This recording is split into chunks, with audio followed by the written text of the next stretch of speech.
All right, guys, we need to have a conversation. Breegull Blaster is a very good move, but you're probably just not using it correctly. I've been having this idea on my mind for quite a bit of time about trying to explain when you should be using Breegull Blaster and when you shouldn't. And then today, actually, I was talking with a couple other players and they were saying that they don't think it's a great move and they get punished for using it all the time.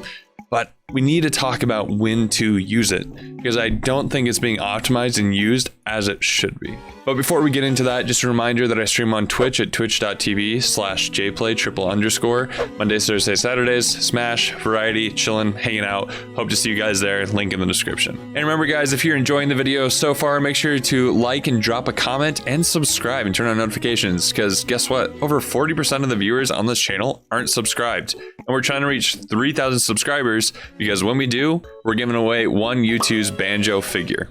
They're awesome. So first things first, it's important to understand what Breegull Blaster is and what it isn't. People sometimes compare it to Mega Man pellets, and it's not Mega Man pellets. People think that you can walk across the stage with it just constantly firing Breegull Blaster like in the air. I've seen a lot of other banjos play, and I've played against a lot of other banjos because they want to play with me and learn, which is great. But there's a couple of ways of using Breegull Blaster that just aren't effective, and I want to show those ways here.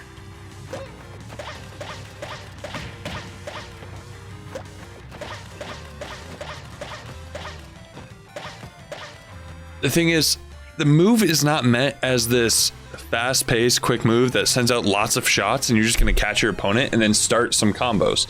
It's meant as a one-hit move, and if you land that first hit, that's when you start your combo or the extension that you're going to experience.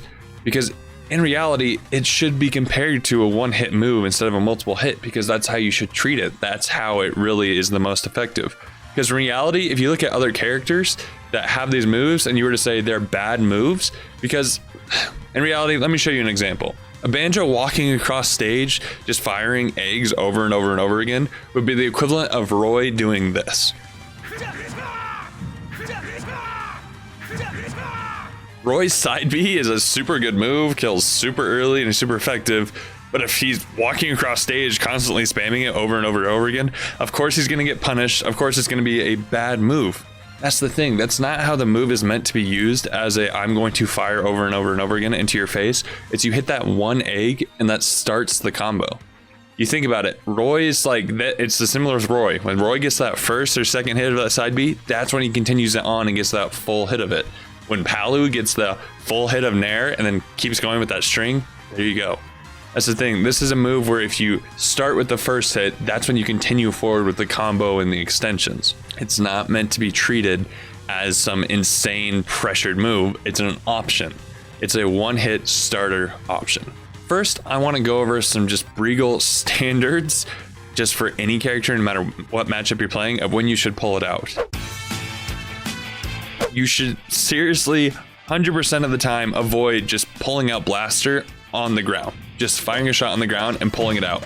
This option is so slow and very punishable if your opponent's paying any attention. Another one you should avoid is just full hop jumping and doing it, because then your opponent can dash under if they don't get hit by the first egg and then just start juggling you. Another basic principle of Breegull Blaster is if the first egg doesn't connect or it hits on shield, put away the blaster or back off. There's no need to rush in once again and fire it. It's if you land that first hit. It's similar to Mario's landing up air, or similar to a grab into a down throw combo for like Captain Falcon. If you miss it, you're not just gonna keep spamming grab over and over and over again with Captain Falcon. You're gonna look for the option again. It's a one-hit startup, and that's when the combo goes. It's not a you shoot 4 times trying to hit your opponent out of their shield, because any opponent that has any option that's quick, they're gonna punish you out of shield, especially if you go right onto their shield. If you go towards their shield with an egg or two, they don't drop it, back off and put it away and reset neutral. The real thing is knowing when to pull it out and how to use it effectively. I want to show you a couple of principles here that are really important for pulling out Blaster in the correct moment. The first one is incorporate B reverses.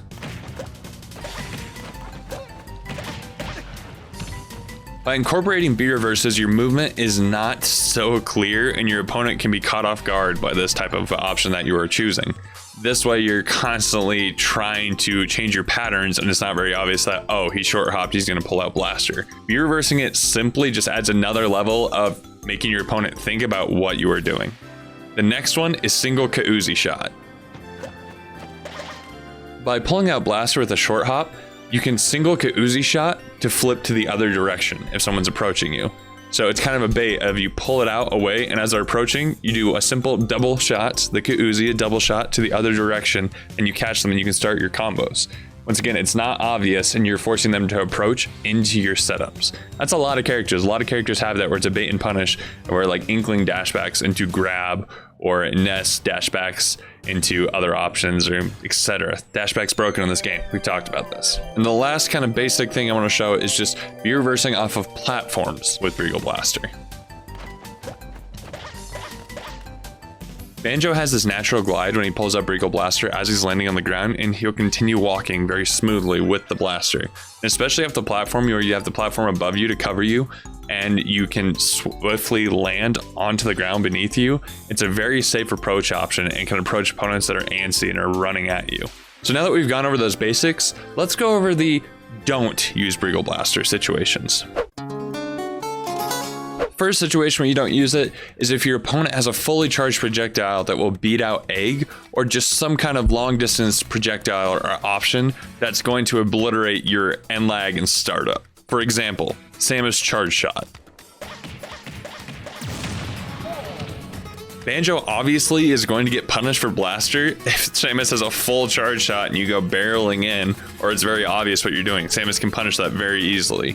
For example, also Rob's laser, Rob gyro. Like, you just have to be aware of these situations, and if there's not a gyro out and you start approaching with eggs, 9 times out of 10 he's going to shoot a gyro, and Egg does clank with gyro, but if he does it even barely above the ground or doesn't hit Egg, you're taking the gyro and then probably a laser after. You just have to be aware of this and time your eggs correctly, because you can use a grenade to stuff out Samus's charge shot, but you just need to know the situation when to use it, and definitely do not use it when there is a projectile that will beat you out. The next thing not to do with Breegull Blaster is pull it out in close quarters. Because if you pull it out in close quarters against fast characters such as Sonic, Fox, or even Mario, who's not super fast but has good aerials, you're going to get punished immediately, obviously. You have to have the correct spacing of mid to far to pull it out to even start the combos and get the spacing that you need. But if you pull it out right in front, they miss that first egg, Fox will land on you with the nair. Make sure that you're pulling it out at a mid-range so that once the characters come together, you get that shot and start your combo, or it hits shield and you can back off and restart the situation. The next one not to do is landing on top of your opponent with Breegull Blaster.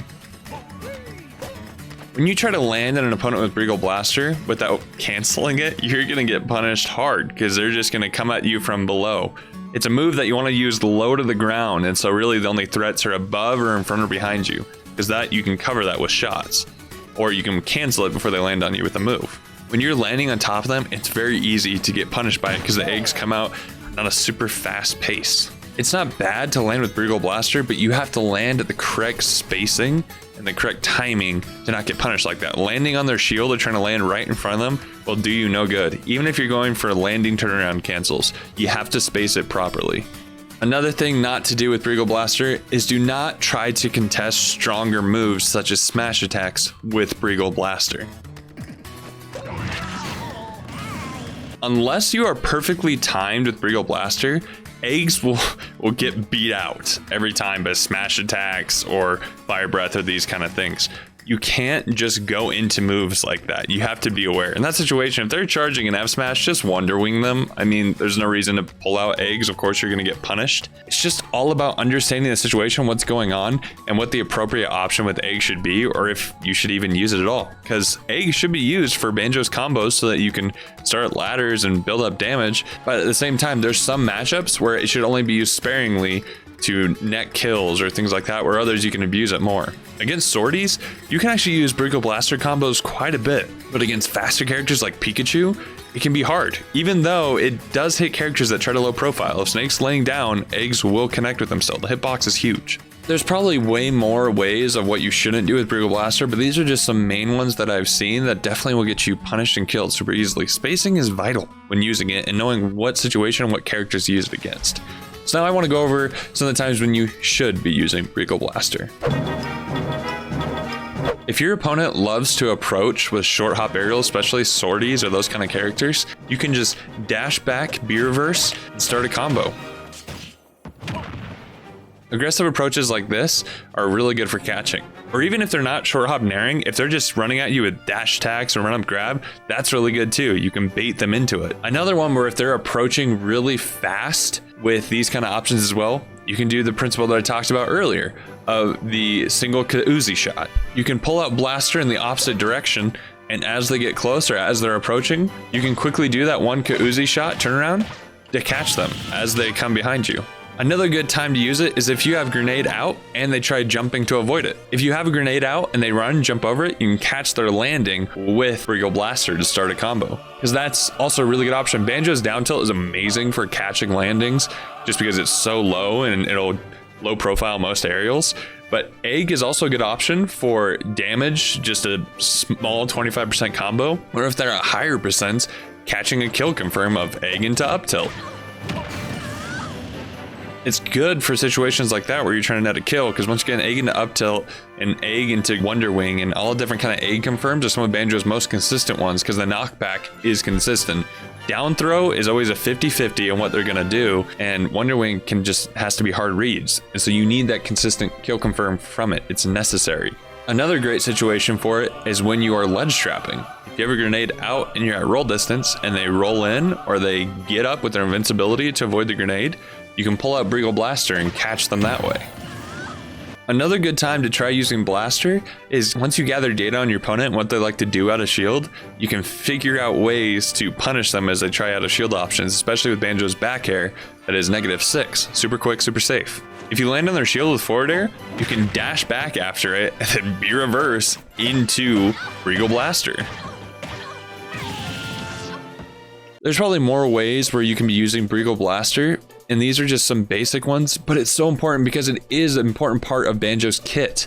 Once again, not all matchups should you constantly be spamming Blaster if you're gonna get out frame dated. It's about reads and setting up situations, same as every other character. Once again, you need to think of Banjo's Egg and Breegull Blaster as a single hit move and not as a rapid fire kind of thing with a bunch of different chances.